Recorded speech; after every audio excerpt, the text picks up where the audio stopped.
Sino nag-initiate na isara tong Ayala for September? Ako. Batas! Batas! Sarado raw yung Ayala Boulevard para sa mga sasakyan buong September 2023 kaya tinignan namin kung anong meron doon. Sama natin ngayon si Shotty. Saka si Jansen. The best talaga magbike pag Sunday dito sa Manila. Kasi wala masyado sasakyan. Parang chill lang yung mga tao. Sisimba pa sila. Ayaw pa lang makagawa ng kasalanan. Kaya wala pa masyadong nagro-road rage. Si Lotte B ba to? Si Lotte B ba yun? Kamukha basta kulot Lotte B eh. Eto, may masalubong tayong mga runners. Morning! Ba't pag mga nag-e-exercise tas nagkasalubungan sila sa kalsada, nagbabatean sila ng good morning? Pero pag nagko-commute ka, tas haggard ka na, babatiin mo pa rin ba yung mga taong makakasalubong mo na, "Oy, kapwa commuter, good morning." "Oy, walang galingan." Konting biking pa at umabot na rin kami sa BGC pare. Nandito na kami sa loob ng BGC pare. Dapat kung sinasara nila yung Ayala, baka kaya rin nilang isara yung BGC kahit every Sunday lang. Kahit trial lang for 1 month. Sara nila yung buong BGC. Mayaman na yung Globe eh. Diba? Papasara nila yung BGC ng isang buwan every Sunday. Buong BGC. Kaya, masyado na bang suntok sa buwan yung request ko? Siguro kaya naman ni Ayala yun. Yaman-yaman na nila eh. Matapos sa BGC, umabot na kami sa Burgis na area ng McKinley Road. Dito na kami ngayon sa basta itong kalsada na Burgis yung mga bahay. Tinadaanan to ng traffic dati. Naalala ko bago mag-pandemic. Ang daming dumadaan dito na bus tsaka mga private na sasakyan. Yun yung mga galing Makati or EDSA. Papasok sila dito ng BGC. Tapos naalala ko yung mga nag-opisina kawawa. Kung ang pasok nila is mga 9. Papasok pa lang sila, traffic na talaga. Kasi naabutin ka dito siguro 1 oras para lang makatawid. Pero ngayong Sunday, chill. Kasi nga nagsisimba pa yung mga tao. Nandito na tayo, papasok ng Ayala Ave. So check natin kung sarado nga ba talaga.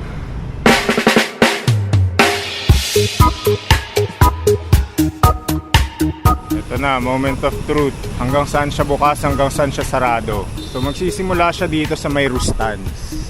From Rustans meron ng barricade na bawal pumasok. At bike lang ang pwede. Uy!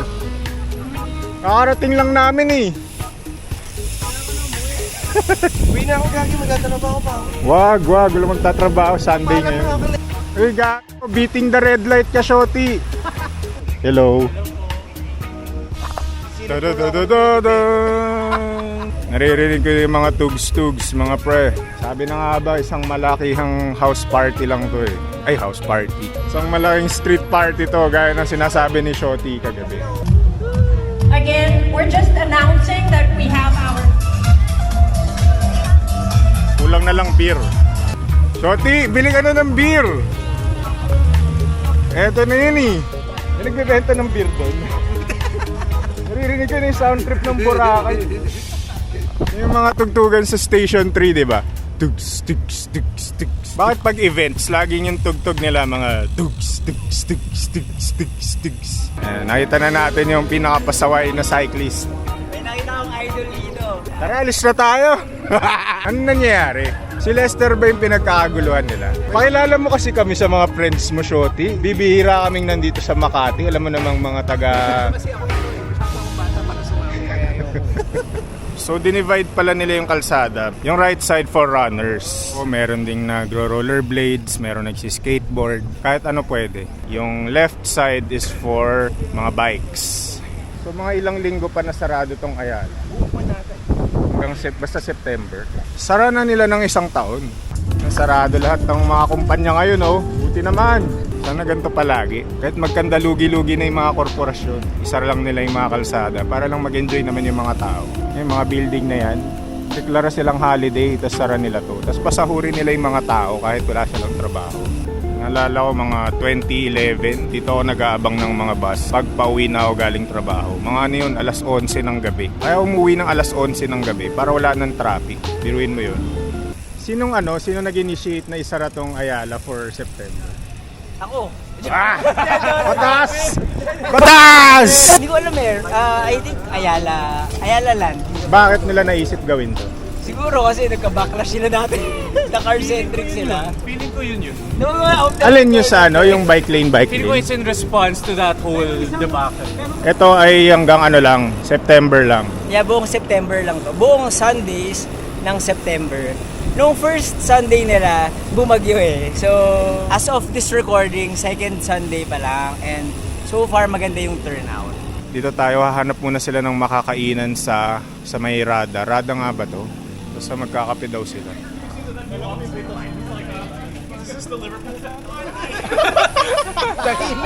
Share to Makati. Na-FOMO ako sa mga cool bikers of the Philippines. Tandaan mo, pag nasa Makati kaming lahat, hindi cool pag nasa Boso-Boso ka. Lalo na kasama mo to. Naya ako ng artista, nakakahiya. Sabihin mo, story time. Story time. Ay, go far. Go far. Baka naman. Ano mangyayari pag explain mo nga sa akin. Kunyari, alas 10 na. Tanggalin nila yung mga orange. Oo, ibabalik na nila sa dating pwesto ang mga bollards. Orange, mga apple. Ano ba tawag doon? Bollards. Bollard pala. Yung mga orange na yun. Bollards pala. Paano yung transition? Magkakaroon ba ng, wala bang parang 5 minutes na grace period? Parang, teka, kaklaruhin muna namin yung mga nagbabike bago kayo pumasok. Wala kasi naman eh. As in, kahit may mga tao pa doon sa kalsada, tatanggalin na lang nila yung bollards, tapos rekta pasok na yung mga sasakyan. Madali lang naman eh, kasi konti na lang din naman yung mga tao, so namamanage mo. So, pagka inuusog na nila yung mga bollards, Nagigits na ng mga tao na, okay, alis na tayo. Hindi tayong tubig.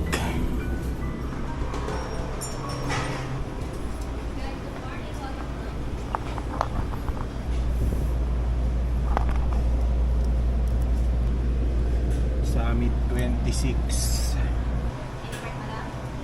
Pre, sungit ng admin dito Don't put cat food. Don't put cat food. Bakit naman? Uy, galit siya sa mga tao dahil bawal daw siya bigyan ng cat food. Bumili ko ng pagkain ko, hindi ko afford yung mga pagkain niya. mo dyan? Ano ba yung pagkain? Kariman. Hot chocolate. Oozing with real chocolate.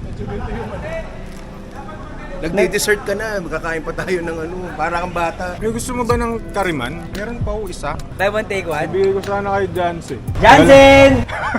Bumili akong 2 kariman, gusto mo ba? Para sa'yo? Ay, Sige. Nililigawan mo Bakit siya, no? hindi?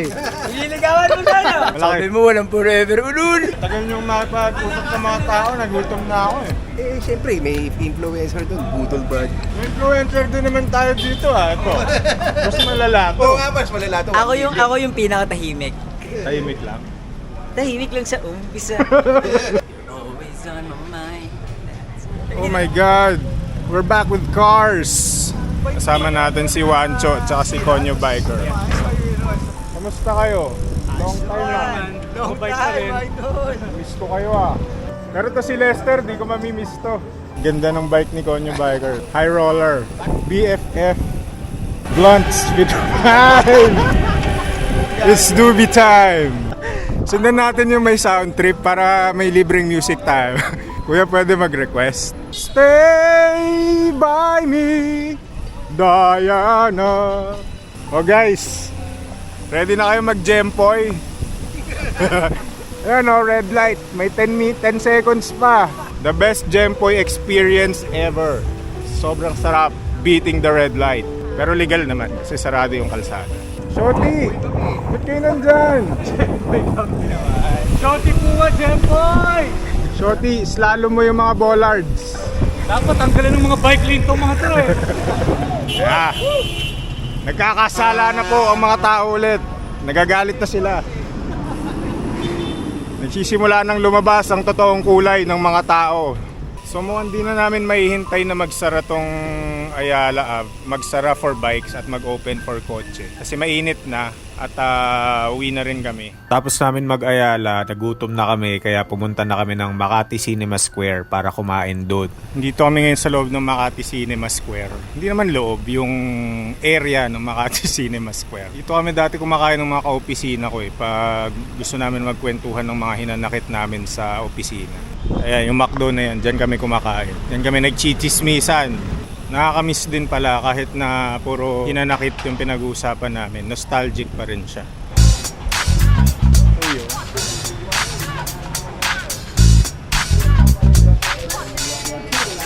Ang daming mabibili dito ah.